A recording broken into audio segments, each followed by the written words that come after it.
करवा चौथ का व्रत। सालों पहले एक शहर में साहूकार रहता था, जिसके 7 बेटे और एक बेटी थी। बेटी का नाम करवा था। साहूकार ने अपने बच्चों का पालन पोषण काफ़ी शाही तरीके से किया था। सभी भाई अपनी इकलौती बहन को बहुत मानते और उस पर अपनी जान छिड़कते थे। उन्होंने उसकी शादी एक अमीर साहूकार के साथ एकदम शाही तरीके से की। एक दिन करवा ससुराल से अपने मायके आई। सभी भाइयों ने उसका जोरदार स्वागत किया। उन्होंने पहले अपनी बहन को खाना खिलाया और फिर खुद खाया। इसके बाद सभी एक साथ बैठकर बचपन की यादें साझा करने लगे। इसी तरह कुछ दिन बीतते चले गए। एक दिन शाम को जब करवा के सातों भाई अपने काम से घर लौटे, तो उन्होंने देखा कि उनकी बहन काफ़ी उदास होकर बाहर बैठी थी। अपनी बहन करवा को उदास देखकर सभी भाई चिंतित हो गए और वो तुरंत उसके पास गए और उदासी का कारण पूछने लगे। इस पर करवा ने बताया कि उसने अपने पति के लिए करवा चौथ का उपवास रखा है और चाँद के इंतज़ार में सुबह से ही भूखी प्यासी है। जैसे ही चाँद निकलेगा वह उसे देखकर अपना उपवास तोड़ेगी। यह सुनकर भाइयों का भी मन उदास हो गया। वो सभी करवा के इस कष्ट को देख नहीं पाए, खासकर उसका सबसे छोटा भाई, जिसे करवा ने सबसे अधिक स्नेह था। बहन को भूखा प्यासा देखकर सभी भाई कुछ ऐसा उपाय सोचने लगे जिससे वो अपनी बहन का कष्ट दूर कर सकें।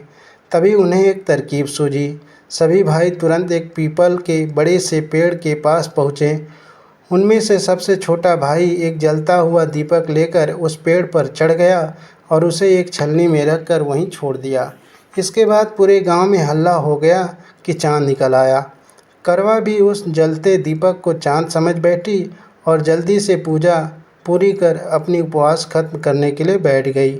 जैसे ही उसने खाने का पहला निवाला उठाया, उसकी नज़र भोजन में पड़े बाल पर पड़ी। उसने तुरंत उस निवाले को अपने प्लेट से निकालकर दूसरी तरफ रख दिया।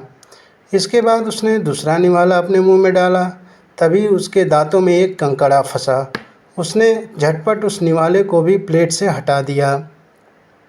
इसके बाद उसने तीसरा निवाला अपने मुंह में रखा कि तभी उसे एक बुरी खबर मिली। करवा को पता चला कि उसके पति की मृत्यु हो गई। यह सुनते ही करवा पूरी तरह से टूट गई और ज़ोर ज़ोर से रोने लगी। कुछ समय बीतने के बाद उसे अपने पति के मृत्यु की सच्चाई का पता चला।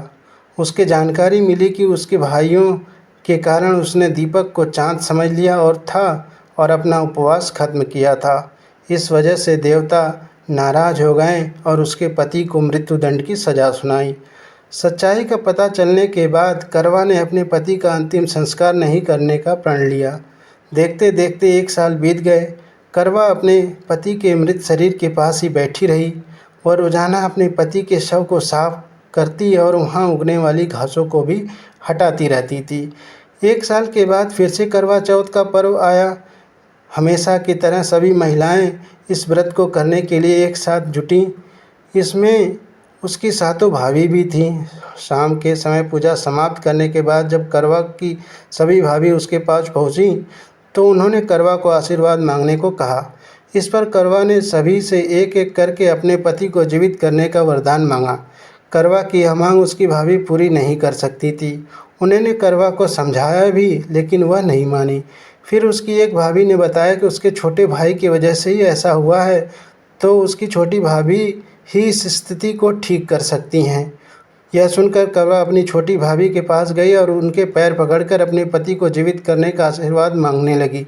पहले तो उसकी छोटी भाभी ने बहुत टाला, लेकिन अंत में उसकी छोटी भाभी ने अपनी तर्जनी उंगली को काटकर उसमें से अमृत की एक बूंद करवा के मृत पति के ऊपर डाल दी।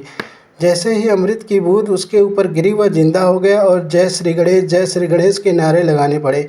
इस घटना के बाद ऐसी मान्यता है कि करवा चौथ का व्रत रखने से गौरी शंकर खुश होते हैं और महिलाओं की सुहाग की रक्षा का वरदान देते हैं।